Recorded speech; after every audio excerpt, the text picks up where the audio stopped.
Assalamualaikum warahmatullahi wabarakatuh. Salam sejahtera bagi kita semua. Pada kesempatan yang baik ini, izinkan saya, Nafiah Afurauf, untuk mempresentasikan tugas akhir saya yang berjudul Studi Potensi Pemanfaatan Abu Terbang Batubara sebagai Koagulan pada Air Limbah, di bawah bimbingan Bapak Arseto Yekti Bagastio, ST, MT, MPhil, PhD. Adapun outline yang akan disampaikan meliputi pendahuluan, metode penulisan, koagulasi dan flokulasi, potensi abu terbang sebagai koagulan, dan penutup.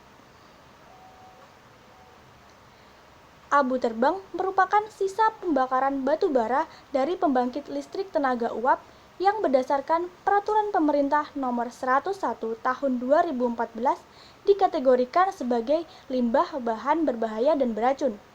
Apabila abu terbang tidak dikelola dengan baik, dapat menyebabkan kerusakan lingkungan dan gangguan kesehatan.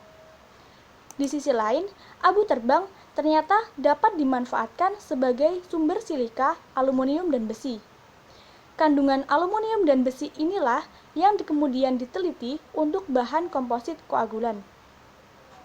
Akan tetapi, abu terbang dari berbagai PLTU memiliki karakteristik komposisi kimia yang beragam.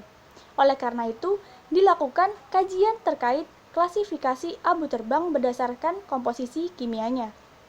Ketika recovery abu terbang juga akan menghasilkan senyawa kimia atau polimer kimia yang beragam, sehingga dilakukan kajian pustaka terkait potensi hasil recovery abu terbang sebagai koagulan.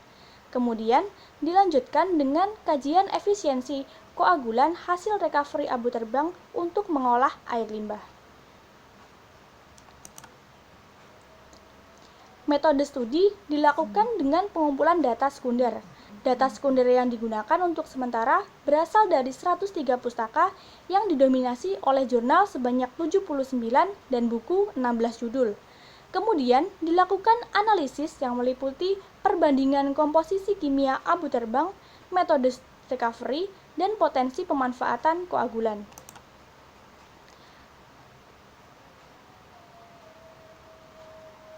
Koagulasi merupakan suatu proses destabilisasi koloid dengan penambahan bahan kimia yang pada dasarnya memiliki 4 mekanisme. Pertama adalah double layer compression.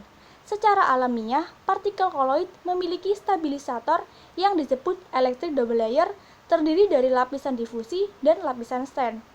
Penambahan koagulan atau ion dengan muatan berlawanan dapat menurunkan ketebalan electric double layer sehingga terjadi destabilisasi. Kedua, adsorpsi dan netralisasi muatan. Koagulan akan menghasilkan ion kompleks bermuatan positif yang dapat menetralkan net charge koloid menjadi nol sehingga terjadi destabilisasi koloid. Sedangkan pada sweep flock, koagulan membentuk endapan yang akan bertumbukan dengan partikel koloid secara acak melalui turbulen pengadukan cepat sehingga terjadi destabilisasi koloid. Terakhir adalah adsorpsi dan intraparticle bridging. Mekanisme ini umumnya terjadi pada koagulan berbasis polimer. Rantai molekul polimer memiliki beberapa sisi aktif yang dapat teradsorpsi pada permukaan partikel koloid yang berbeda sehingga terjadi destabilisasi. Kemudian, flokulasi adalah mekanisme pembentukan makroflok agar terjadi pengendapan partikel koloid. Flokulasi memiliki dua mekanisme, yakni flokulasi perikinetik yang terjadi karena gerak buron partikel dan flokulasi ortokinetik yang timbul akibat induksi gradien kecepatan di dalam koloid atau pengadukan lambat. Di sisi lain, koagulan adalah bahan kimia yang ditambahkan ke dalam koloid untuk memberi efek destabilisasi. Koagulan berbasis aluminium dan besi maupun polimernya dapat terhidrolisis menghasilkan ion kompleks yang berbeda-beda tergantung kondisi pH. Secara umum, karakteristik fisik koagulan memiliki persen kandungan aluminium atau besi mencapai 5-13%, pH 2,5-4, densitas 1,2-1,4 gram per cm3 dengan persen kebasaan 30-80%.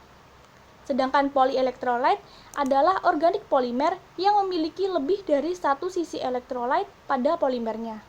Polyelectrolyte dapat digunakan bersamaan dengan koagulan aluminium dan besi untuk meningkatkan efektivitas koagulasi melalui mekanisme interparticle bridging. Abu terbang diklasifikasikan menggunakan ASTM C618 menjadi dua kelas, yakni F dan C. Sebagai contohnya, pada hasil SRF abu terbang PLTU Python, kandungan oksida besi, silika, dan aluminium lebih dari 70% dan oksida kalsium 11,3%. Hal ini sesuai dengan klasifikasi kelas C. Hal ini sesuai dengan klasifikasi kelas F. Komposisi kimia abu terbang tergantung jenis batu bara yang digunakan pada proses pembakaran seperti antrasit, bitumen, lignit, dan subbitumen. Metode recovery abu terbang memiliki dua tahapan, yakni pengolahan awal dan pengolahan primer. Pada pengolahan awal, dengan metode pencucian dapat menghilangkan oksida alkali dan alkali tanah sehingga reaksi oksida besi atau aluminium dengan asam menjadi lebih optimal. Sedangkan melalui kalsinasi menyebabkan ikatan kristalinitas abu terbang lebih mudah larut dalam asam kuat. Apabila semakin tinggi suhu kalsinasi hingga 900 derajat Celcius, maka dapat memberikan hasil recovery hingga 90% untuk alumina. Pada pengolahan primer, metode penambahan asam dengan injeksi gas memodifikasi metode sintesis polymeric ferric sulfide atau PFS sehingga mampu menghasilkan koagulan berupa polymeric ferric sulfide dan polymeric aluminium sulfat dari abu terbang. Sedangkan metode penambahan asam secara langsung menghasilkan koagulan berupa besi sulfat atau klorida, aluminium sulfat atau klorida, dan polimernya. Penelitian Valev et al. 2018 memprediksi efisiensi recovery dengan fungsi suhu dan konsentrasi reaktan. Sebagai contoh, pada suhu 100 derajat Celcius dan konsentrasi asam klorida 220 gram per liter menghasilkan efisiensi recovery besi dan aluminium masing-masing 43,03% dan 0,45%. Selanjutnya, berdasarkan studi Lee et al. Tahun 2019, hasil recovery abu terbang telah memenuhi kriteria sebagai koagulan berdasarkan pH, persen besi dan aluminium, densitas dan kebasaan.